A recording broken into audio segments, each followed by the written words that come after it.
Assalamualaikum warahmatullahi wabarakatuh. Berjumpa lagi dengan saya dalam pembelajaran matematika di Maths Rizky 125. Nah, sebelum kita masuk ke pembahasan, bagi kalian yang belum subscribe channel ini, silakan kalian subscribe channel ini, like dan share video ini apabila kalian anggap video ini bisa bermanfaat untuk orang banyak. Seperti itu. Nah, seperti yang bisa kalian baca, jadi pada video kali ini kita akan membahas satu submateri, yaitu tentang kedudukan garis terhadap garis lain. Nah, seperti apa pembahasannya? Silahkan kalian saksikan video ini dari awal sampai dengan akhir. Seperti itu. Oke, gini. Kalau kita berbicara tentang kedudukan garis terhadap garis lain, jadi ada 4 kemungkinan kedudukan yang bisa terjadi dari garis terhadap garis itu. Nah, apa saja? Kita langsung masuk pada kemungkinan yang pertama. Oke, saya ganti terlebih dahulu lembarnya. Nah, seperti yang bisa kalian baca, jadi kemungkinan pertama yang bisa terjadi dari dua buah garis, yaitu seperti yang bisa kalian baca, yaitu dua garis itu saling berpotongan. Jadi kedudukan garis yang pertama itu adalah dua garis yang saling berpotongan. Nah, kapan dua garis itu kita katakan saling berpotongan? Seperti yang bisa kalian baca, jadi dua garis itu saling berpotongan apabila kedua garis itu hanya memiliki satu titik persekutuan yang sama dan otomatis terletak pada bidang yang sama. Saya ulangi, jadi dua garis itu dikatakan saling berpotongan apabila kedua garis tersebut hanya memiliki satu titik persekutuan yang sama dan terletak pada bidang yang sama. Maksudnya bagaimana? Maksudnya seperti ini.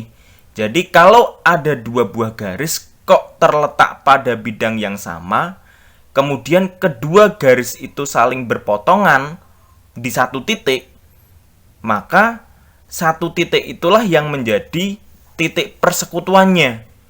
Maka dari itu dua garis itu kita katakan saling berpotongan. Nah, untuk mempermudah memahami pernyataan ini, di sini saya sudah menggambarkan bentuk ini. Nah, seperti yang bisa kalian lihat di situ ada bidang A, di mana dalam bidang A itu terdapat dua garis. Garis yang pertama kita namai garis A, sedangkan garis yang kedua itu kita namai garis B. Nah, garis A dan garis B dia itu berpotongan di satu titik. Nah, satu titik inilah yang kita katakan sebagai titik persekutuan. Nah, karena titik persekutuannya hanya satu, sesuai dengan definisi ini, maka garis A dan garis B itu kita katakan saling berpotongan. Seperti itu. Jadi garis A dan garis B itu dikatakan saling berpotongan karena apa? Karena garis A dan garis B itu memiliki satu titik perpotongan atau satu titik persekutuan dan dia terletak pada bidang yang sama. Oke, itu adalah kemungkinan kedudukan garis terhadap garis lain yang pertama. Oke, kita masuk ke kemungkinan yang kedua. Saya ganti terlebih dahulu lembarnya. Sebentar. Nah, seperti yang bisa kalian baca, jadi kemungkinan yang kedua adalah dua garis saling berhimpit. Nah, sekarang pertanyaannya, kapan dua garis itu dikatakan saling berhimpit? Dua garis itu dikatakan saling berhimpit apabila kedua garis tersebut terletak pada satu garis yang sama, sehingga tampak saling menutupi. Terus juga kedua garis itu juga terletak pada bidang yang sama. Jadi gini, dua garis itu dikatakan saling berhimpit kalau memang garis yang satu itu menutupi garis yang lainnya, sehingga tampak hanya ada satu garis. itulah dua garis yang saling berhimpit. Nah, untuk mempermudah dalam memahami pernyataan ini, kita coba lihat gambar yang ada di bawah ini. Nah, di sini seperti yang bisa kalian lihat ada sebuah bidang A, di mana dalam bidang A itu terdapat garis A dan juga garis B. Pak, lihat di situ kan hanya ada satu. Nah, karena garis A dan garis B ini terletak pada garis yang sama atau saling menutupi, maka dari itu garis A dan garis B ini kita katakan saling berhimpit. Seperti itu. Jadi saya ulangi lagi, dua garis itu dikatakan saling berhimpit itu ketika kedua garis itu terletak pada satu garis yang sama sehingga tampak saling menutupi. Dan kedua garis itu juga terletak pada bidang yang sama. Itu adalah kemungkinan yang kedua. Sekarang kita masuk pada kemungkinan yang ketiga. Saya ganti terlebih dahulu lembarnya. Oke, nah, seperti yang bisa kalian lihat, jadi di kemungkinan yang ketiga ini, yaitu dua garis itu saling sejajar. Nah, kapan dua garis itu dikatakan saling sejajar? Dua garis itu dikatakan saling sejajar apabila kedua garis itu dia tidak memiliki titik persekutuan. Oke, diingat-ingat, dua garis itu dikatakan saling sejajar kalau dua garis itu tidak memiliki titik persekutuan. Terus ditambah lagi, dia juga terletak pada bidang yang sama. Seperti itu. Nah, untuk mempermudah pemahaman dari pernyataan ini, kita coba lihat pada gambar yang ada di bawahnya. Oke, sama seperti contoh-contoh sebelumnya. Di sini kita misalkan kita punya sebuah bidang A. Nah, di dalam bidang A, dia terletak atau dia ada garis A dan garis B. Maka dari itu kita katakan garis A dan garis B terletak pada bidang A, sama-sama terletak pada bidang A. Nah, kalau kalian cermati, garis A dan garis B itu kan tidak berpotongan ya. Karena tidak berpotongan, maka dia tidak memiliki satupun titik perpotongan. Karena tidak memiliki satupun titik perpotongan, maka kita katakan dia tidak memiliki titik persekutuan. Nah, karena garis A dan garis B itu tidak memiliki satupun titik persekutuan dan dia terletak pada bidang yang sama, maka dari itu kita katakan garis A dan garis B ini dia itu saling sejajar.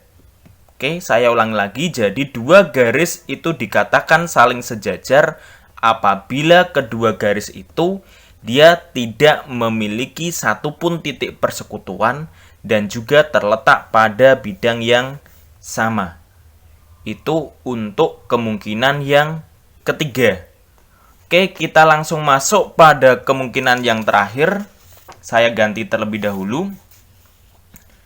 Nah, sekarang kita masuk pada kemungkinan yang keempat. Seperti yang bisa kalian baca, kemungkinan keempat dari kedudukan garis terhadap garis lain yaitu dua garis itu saling bersilangan. Nah, kapan dua garis itu kita katakan saling bersilangan? Dua garis itu kita katakan saling bersilangan apabila kedua garis itu dia tidak memiliki titik persekutuan. Nah, berarti hampir sama seperti garis yang sejajar tadi ya. Ya, tapi yang membedakan adalah ini. Di sini kan selain dia tidak memiliki titik persekutuan, dia juga tidak terletak pada bidang yang sama. Oke, jadi bedanya itu. Kalau dua garis saling bersilangan, dia tidak memiliki titik persekutuan dan juga tidak terletak pada bidang yang sama. Sehingga berbeda, jelas berbeda antara saling bersilang dan saling sejajar. Nah, untuk mempermudah dalam memahami pernyataan ini, silakan coba kalian cermati gambar di sini. Nah, Seperti yang bisa kalian lihat pada gambar ini, di situ ada bidang A dan juga bidang beta atau bidang alfa dan juga bidang beta. Di bidang alfa terdapat garis A. Iya enggak? Ini garis A, dia terletak pada bidang alfa. Sedangkan pada bidang beta, bidang ini, terdapat sebuah garis, di mana garis itu kita namai dengan garis B. Nah, kalau kalian cermati garis A dan garis B, jelas dia tidak memiliki titik persekutuan. Kenapa? Karena dia terletak pada bidang yang berbeda. Seperti itu. Yang satu arahnya ke atas, yang satu arahnya ke depan seperti ini. Jelas dia tidak akan memiliki titik persekutuan.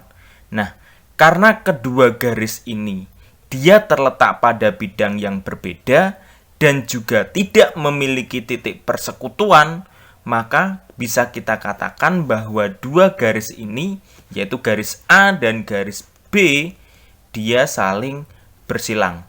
Seperti itu. Baik, saya rasa cukup sekian penjelasan yang bisa saya sampaikan terkait dengan kedudukan garis terhadap garis lain. Semoga bermanfaat. Saya akhiri. Wassalamualaikum warahmatullahi wabarakatuh.